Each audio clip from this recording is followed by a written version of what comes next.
मङ्गलं भगवान् विष्णु मङ्गलं गरुडध्वज मङ्गलं पुण्डरीकाक्ष मंगलाय तनो हरे।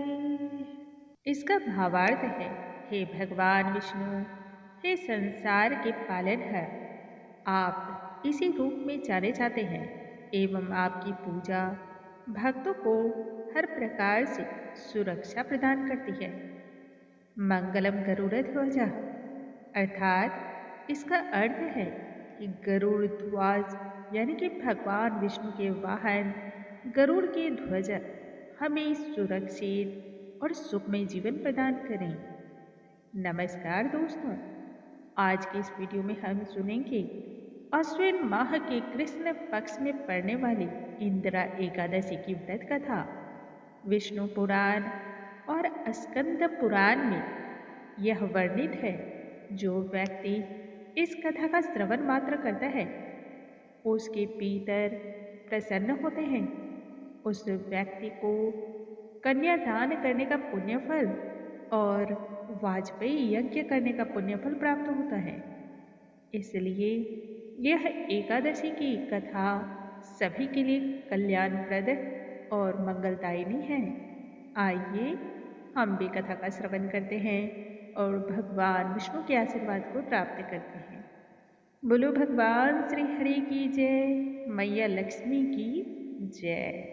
एक बार युधिष्ठिर ने भगवान श्री कृष्ण से कहा, हे मधुसूदन, कृपया करके अश्विन माह के कृष्ण पक्ष में पड़ने वाली एकादशी के व्रत के बारे में बतलाइए।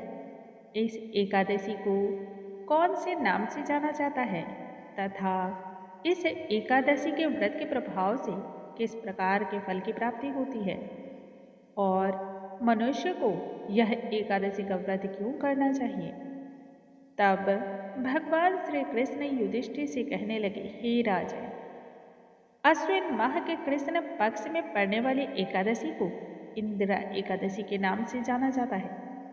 यह व्रत करने मात्र से ही संपूर्ण पापों का नाश हो जाता है और जितने भी पितर होते हैं जो नीच योनि में पड़े हुए यातनाओं को भुगतते हैं, पीड़ाओं को सहन करते हैं, नरक जैसी दुखमय जीवन को वह प्राप्त करते हैं, यम की यातनाओं को झेलते झेलते जिनका शरीर छलनी हो गया हो, उन सभी को यह एकादशी सदगति को देने वाली होती है। इसलिए इसे इंदिरा एकादशी के नाम से जाना जाता है। इस संदर्भ में एक पौराणिक कथा है, मैं उसके बारे में ही तुमसे बतला रहा हूँ, तुम उसे ध्यान पूर्वक श्रवण करो। हे राजन, पूर्व काल की बात है। सतयुग के समय इंद्रसेन नामक एक विख्यात राजा हुआ करते थे, जो महिष्मतिपुरी के राजा होकर के धर्मपूर्वक अपनी प्रजा का उसी भांति पालन करते जैसे एक पिता अपने पुत्र का करता है।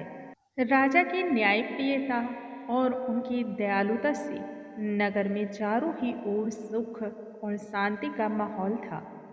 राजा की कीर्ति चारों ओर फैली हुई थी। राजा इंद्रसेन भगवान विष्णु का अनन्य भक्त था।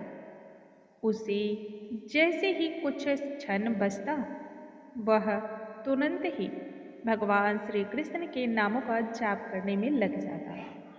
इसी प्रकार से धीरे धीरे समय व्यतीत हो रहे थे। एक दिन की बात है, राजा इंद्रसेन सुखपूर्वक अपनी राजसभा में बैठे हुए थे। तभी आकाश मार्ग से देवर्षि नारद वहां आ पहुंचे। देवर्षि नारद को देखते ही राजा फट से उठ खड़े हुए, हाथ जोड़ करके उन्होंने ऋषिवर को प्रणाम किया, अर्ध पाद आसन दिया और फिर उनका कुशल क्षेम पूछते हुए कहने लगे, हे मुनिवर, आपकी कृपा से यहाँ सर्व ओर मंगल ही मंगल है, परंतु आप यहाँ आए हैं, जरूर इसके पीछे कोई खास कारण होगा, सो अपने आगमन का वह कारण मुझे बतलाएं। तब देवर्षि नारद कहने लगे, हे नृप श्रेष्ठ, मेरी बात तुम्हें अचरज में डालने वाली है। मैं एक दिन भ्रमण करते हुए ब्रह्मलोक से यमलोक की ओर चला गया था। वहाँ श्रेष्ठ आसन पर यमराज ने भक्तिपूर्वक मेरी पूजा और आराधना की। यमराज की उस सभा में मैंने तब तुम्हारे पिता को भी बैठे देखा, जो कि अत्यंत ही पीड़ा में थे। नरक की यातनाओं को भोगते हुए वह अति ही कठिनता से दिन को व्यतीत कर रहे थे।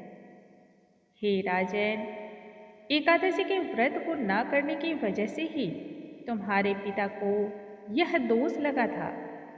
तुम्हारे पिता ने तुमसे एक संदेश कहलवाया है, सो उसे सुनो। उन्होंने कहा है, बेटा, मुझे इंदिरा एकादशी के व्रत का पुण्य प्रताप देकर के मुझे इस नरक की यातना से मुक्ति दिलाओ, क्योंकि यहाँ पर बहुत अधिक कष्ट है। इस पीड़ा को सहन नहीं किया जाता है। पिता का यह संदेश लेकर मैं तुम्हारे पास आया हूँ। इसलिए पिता के हेतु तुम्हें इंदिरा एकादशी के व्रत को करना चाहिए। तब राजा पूछने लगे, हे मुनि, कृपया करके इंदिरा एकादशी के व्रत के बारे में बतलाइए। इस व्रत को किस प्रकार से और किस विधि से रखना चाहिए? नारद मुनि तब कहने लगे, हे राजेंद्र, अश्विन माह के कृष्ण पक्ष की एकादशी से एक दिन पूर्व दशमी को पूर्ण विधि विधान के अनुसार पितरों का श्राद्ध करने के बाद एक समय का भोजन ग्रहण करें। प्रातः काल होने पर एकादशी तिथि के दिन दातून आदि करके मुख की शुद्धि करके स्नान कर लें।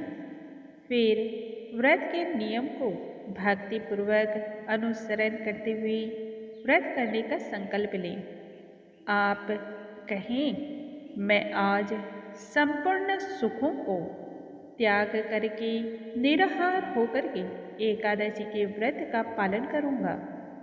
हे अच्युत, हे पुंडरीकाक्ष, मैं अब आपकी शरण में हूँ, अतः आप मेरी रक्षा करें। इस प्रकार से कहने के पश्चात शालिग्राम की मूर्ति के आगे विधि पूर्वक श्राद्ध करके यथासंभव ब्राह्मणों को भोजन फलाहार का कराएं और दक्षिणा प्रदान करें। श्राद्ध से जो भोजन बच जाए उसे सूंघ करके गौ को दे देवें। धूप, दीप, गंध, पुष्प, नैवेद्य इत्यादि से भगवान श्री हरि की पूजा करें। रात्रि में जागरण और कीर्तन करें। तत्पश्चात द्वादशी के दिन प्रातःकाल होने पर भगवान की आराधना करने के बाद ब्राह्मणों को पुनः भोजन करा करके अपने बंधु बांधवों के सहित मौन व्रत का धारण करके भोजन को ग्रहण करें। नारद फिर कहते हैं, हे राजन, यदि तुम इस विधि से अपने आलस्य को त्याग करके एकादशी के व्रत को करते हो तो निश्चय ही तुम्हारे पिता स्वर्ग लोक को जाएंगे। इतना बतला करके नारद जी वहां से अंतर ध्यान हो गए। नारद जी के कहे अनुसार तब राजा ने बंधु बांधवों के सहित एकादशी के व्रत को पूर्ण निष्ठा से पूर्ण किया।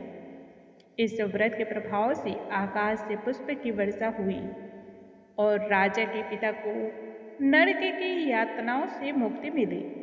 राजा का पिता गरुड़ पर आरूढ़ होकर के विष्णुधाम को चला गया।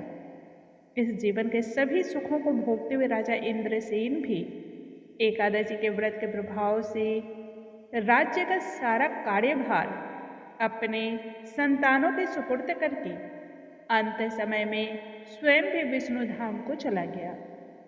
हे राजन, यह एकादशी के व्रत के महात्म्य को मैंने तुमसे पूछने पर बतलाया है। इसको पढ़ने, सुनने या भजन करने मात्र से ही मनुष्य सभी प्राणियों से मुक्त हो जाता है और अंत में भगवान श्री हरि के धाम को प्राप्त होता है। बोलो भगवान श्री हरि की जय, स्वामी नारायण की जय। दोस्तों, आज के इस वीडियो में हमने सुना इंदिरा एकादशी व्रत की कथा। कल हम नए अध्याय के साथ मिलेंगे। तब तक आप सभी स्वस्थ रहें, हंसते रहें और मुस्कुराते रहें। नमस्कार दोस्तों।